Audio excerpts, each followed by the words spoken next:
Hello दोस्तों, आज हम बात करेंगे ठंडे खाद्य पदार्थों को खाने के फ़ायदे और नुकसान क्या है। यदि आपको कोई ठंडा खाना देता है तो इससे कुछ आपको बॉडी को बेनिफिट्स भी मिलते हैं, या अगर आप ठंडा खाना खाते हो तो बॉडी को कई बार नुकसान भी होता है। आज इन सब चीज़ों पर बात करेंगे और फिर फाइनल रिकमेंडेशन ये देंगे कि ठंडा खाना आपको खाना चाहिए या नहीं खाना चाहिए, कौन कौन सी चीज़ों में आपको ठंडा खाना प्रेफर करना चाहिए, कौन सी चीज़ों में नहीं।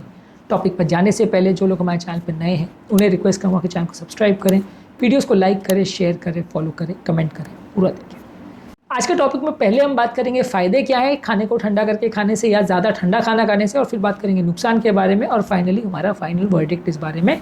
टॉपिक का हर पॉइंट इंपॉर्टेंट और रेलेवेंट है, इसलिए इसे एंड तक देखिएगा। चलिए शुरू करते हैं इंपॉर्टेंट वीडियो। सबसे पहले ठंडा खाना जब आप खाते हो, खासकर अगर गर्मी के मौसम में, तो काफ़ी रिफ्रेशिंग होता है, बॉडी को एक कूलिंग सेंसेशन देता है जो कि गर्मी से आपको प्रोटेक्ट करता है। खासकर गर्म मौसम में यदि आप इसको ज़्यादा खाते हो तो आपके लिए एक रिफ्रेशिंग फूड प्रोडक्ट का काम करता है, रिफ्रेशिंग ड्रिंक का भी काम करता है। तो गर्मी के मौसम में खासकर अगर आप ठंडी चीज़ें खाते हैं तो ये फ़ायदेमंद है। इसके अलावा यदि किसी व्यक्ति को एसिडिटी वगैरह कभी अगर प्रॉब्लम है, पेट में जलन वगैरह भी हो रही है, तो वैसे केस में भी ठंडी चीज़ें आपके लिए मदद करेगी। पेट को कंपेरेटिवली ये थोड़ा शीतलता देगी, या आपको कंपेरेटिवली एसिड प्रोडक्शन जो है उसको थोड़ा कम करेगी। तो वैसे लोग के लिए भी ठंडे फूड प्रोडक्ट्स अच्छे हैं। इसके अलावा ठंडे फूड प्रोडक्ट्स बॉडी का हाइड्रेशन को भी इम्प्रूव करते हैं। खासकर जो फल सब्जियां हैं, इस पर पानी का कंटेंट ज़्यादा होता है, तो खासकर कुछ फल जैसे खीरा है या वाटरमेलन यानी तरबूज है, इनको ज़्यादा मात्रा में लेने से बॉडी का हाइड्रेशन भी इम्प्रूव करते हैं और ओवरऑल बॉडी के डिहाइड्रेशन की प्रॉब्लम को कम करते हैं। अगर गर्मी के टाइम पे आपको खाना अवेलेबल नहीं है, पानी अवेलेबल नहीं है, तो ये फ्रूट्स अगर आप ज़्यादा मात्रा में लेते हो तो ओवरऑल ये डिहाइड्रेशन की प्रॉब्लम को भी कम करते हैं। इसके अलावा ठंडे फूड प्रोडक्ट को कई बार बहुत ज़्यादा पकाना नहीं पड़ता है, तो आप उनको लेके कहीं पे भी जा सकते हो। चाहे कोई ठंडे फ्रूट्स वगैरह है या दही है या सैलड है, इनको बहुत ज़्यादा पकाने की, गर्म करने की, मसाले डालने की ज़रूरत नहीं पड़ती है, तो इनको आपको खाना ईजी पड़ता है। क्विक स्नैक्स की तरह ये कन्वीनियंट काफ़ी होते हैं। तो आप अलग अलग तरह के ठंडे फूड प्रोडक्ट्स जो ठंडे में अच्छे लगते हैं उनको आप लेके जा सकते हो।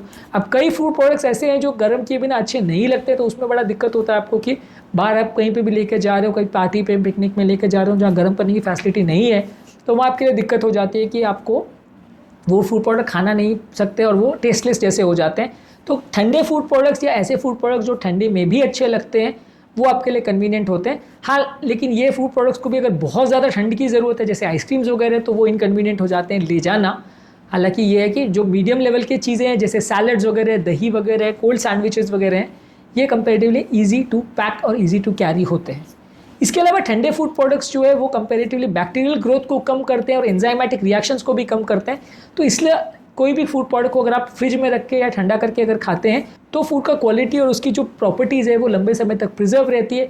फूड वेस्ट कंपेरेटिवली कम होता है, इसलिए खाद्य पदार्थों को ठंडा करके रखना अच्छा माना जाता है। ये फूड का वेस्टेज को प्रिवेंट करता है, फूड का ख़राब होने को प्रिवेंट करता है, लंबे समय तक उसे पौष्टिक और अच्छा रहने देता है। विटामिन मिनरल्स भी इतने डैमेज नहीं होते हैं। इसके अलावा कुछ कोल्ड फूड प्रोडक्ट्स हैं जैसे सैलड्स हैं और सूप्स हैं, ये कंपैरेटिवली इनमें कैलोरी कंटेंट कम रहता है, तो वेट मैनेजमेंट वाले पेशेंट्स के लिए भी ये अच्छा माना गया है। बॉडी को इनको गर्म करने के लिए भी थोड़ा एक्स्ट्रा कैलोरी रखते हैं, जिससे बॉडी का मेटाबॉलिक रिक्वायरमेंट भी बढ़ता है। तो ठंडे फल सब्जियां वगैरह जो है और ठंडे सैलड्स वगैरह जो है, ये आपके लिए कंपैरेटिवली वजन कम करने के लिए अच्छा माना जाता है। लेकिन आप बहुत ज़्यादा मात्रा में मत खाइए, नहीं तो उसमें जो एडेड कैलोरीज जा रही है वो आपका वजन बढ़ाने का काम करेंगी। थोड़ी मात्रा में गर्म चीज़ों के बदले आप ठंडी चीज़ों को खाते हैं तो ये आपकी मेटाबॉलिज्म को स्टेप अप करता है। और दूसरा ये है कि उनको कंपैरेटिवली में कैलोरीज कम रहती हैं, इसलिए आपके वजन को कम करने में थोड़ा मदद कर सकता है। अब बात करेंगे इसके नुकसान के बारे में। यदि बहुत ज़्यादा ठंडे फूड प्रोडक्ट्स और बेवरेजेस हम लेते हैं तो वो पेट को ख़राब कर सकते हैं, हमारे लिए डाइजेस्टिव डिस्कम्फर्ट हो सकता है, पेट में क्रैम्पिंग, इनडाइजेशन या ब्लोटिंग के सेंसेशन हो सकते हैं। इसलिए बहुत ज़्यादा ठंडे फूड प्रोडक्ट्स ज़्यादा मात्रा में खाना से, खासकर जो बिल्कुल आइस जितने ठंडे या आइसक्रीम है, ये आपके पेट के कई बार ब्लोटिंग या एसिडिटी की प्रॉब्लम को बढ़ा सकते हैं। इसलिए डाइजेस्टिव डिस्कम्फर्ट होने का चांस ज़्यादा है यदि आप बहुत ज़्यादा ठंडा खाना खाते हैं तो। इसके अलावा बहुत ज़्यादा ठंडी चीज़ें खाने से कई बार खाने का जो विटामिन मिनरल है वो लॉस हो जाता है। थोड़ा फ्रिज में अगर आप 3-4 डिग्री पे रखते हो तो फिर भी चलता है। जो चीज़ों को आप फ्रीज़ कर देते हो खासकर लंबे समय तक, उसमें विटामिन मिनरल्स और जो न्यूट्रिएंट्स हैं वो चले जाते हैं, जिसकी वजह से लंबे समय तक वो रखने से वो खाना एक तरह से वेस्ट हो जाता है और उसमें जो पौष्टिकता मिलनी चाहिए, फ़ायदा मिलना चाहिए, वो चला जाता है। बहुत ज़्यादा ठंडा खाने से आपके दांतों में सेंसिटिविटी हो सकती है, दांतों के इनामिल के लेयर डैमेज हो सकती है। बहुत ज़्यादा ठंडा खाना इसलिए कई बार लोगों के लिए अच्छा नहीं होता, खासकर जिनको दांतों का प्रॉब्लम है, दांतों में पहले से पेन रहता है, जिनका उम्र बहुत ज़्यादा है। वैसे लोग आइसक्रीम या फ्रोजन ट्रीट्स वगैरह कुछ खाते हैं तो उनको डेंटल सेंसिटिविटी हो जाता है, दांतों में कई घंटों तक पेन रहता है। जो कि उनके लिए अनकंफर्टेबल हो जाता है। इसके अलावा ठंडे फूड प्रोडक्ट्स कई बार डाइजेशन में भी दिक्कत करते हैं। जो कोल्ड सेंसेशन होता है फूड का, वो उसकी डाइजेशन की प्रोसेस को स्लो करता है। बॉडी को खाने को गर्म करना पड़ता है पेट के अंदर, उसके बाद डाइजेस्ट प्रॉपरली हो पाता है। इसलिए ये खाद्य पदार्थों को पचाना मुश्किल होता है। जिन लोगों को अपच का या इंडाइजेशन का प्रॉब्लम है वो बढ़ सकता है, गैस्ट्रोइंटेस्टाइनल प्रॉब्लम बढ़ सकते हैं, पेट में दर्द होना, ब्लोटिंग का प्रॉब्लम होना, इंडाइजेशन का प्रॉब्लम होना बढ़ सकता है। तो स्लो डाइजेशन होने की वजह से ठंडे फूड प्रोडक्ट्स कई बार उतने अच्छे नहीं रहते यदि आप इनको ज़्यादा मात्रा में खाते हैं, उन लोगों के लिए जिनको इंडाइजेशन का पहले से प्रॉब्लम है। इसके अलावा लास्ट इंपॉर्टेंट चीज़ जिस पर बात करेंगे कि ठंडे फूड प्रोडक्ट्स कई बार आपकी भूख कंपैरेटिवली कम मिटाते हैं, इसलिए ज़्यादा खाए जाते हैं। इसलिए गर्म फूड प्रोडक्ट्स को आप खाते हो तो आपका ब्रेन का सैटिस्फैक्शन सेंटर जल्दी एक्टिवेट होता है, ब्रेन को मैसेज जाता है कि आपने कुछ खाया, इसलिए आपका पेट भरा हुआ जल्दी महसूस होता है। ठंडे फूड प्रोडक्ट्स कई बार उस चीज़ को एक्टिवेट नहीं कर पाते, डाइजेशन उनका बहुत ज़्यादा स्लो होता है। इस वजह से कई बार आपको खाने से उसको सेटिस्फैक्शन उतना नहीं मिलता, ज़्यादा मात्रा में खाए जाते हैं, जिसकी वजह से एडिशनल स्नैक्स में एडिशनल कैलोरी जाती है और आपका वजन बढ़ता है।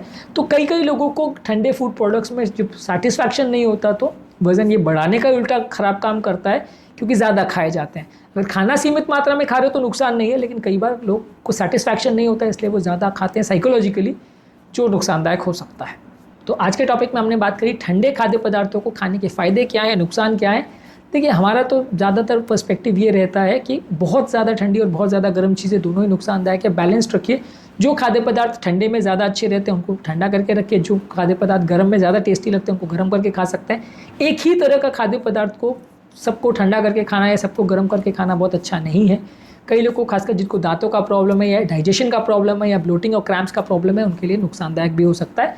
इसलिए जिनको इंडाइजेशन का प्रॉब्लम नहीं है वो फिर भी ले सकते हैं, और स्पेसिफिक फूड प्रोडक्ट के लिए तो ज़्यादा अच्छा है। जहाँ तक सवाल है इसका वेट कम होने का या ज़्यादा होने का, वो ज़्यादातर इस बात पर डिपेंड करेगा कि आप कितनी मात्रा में खा रहे हो।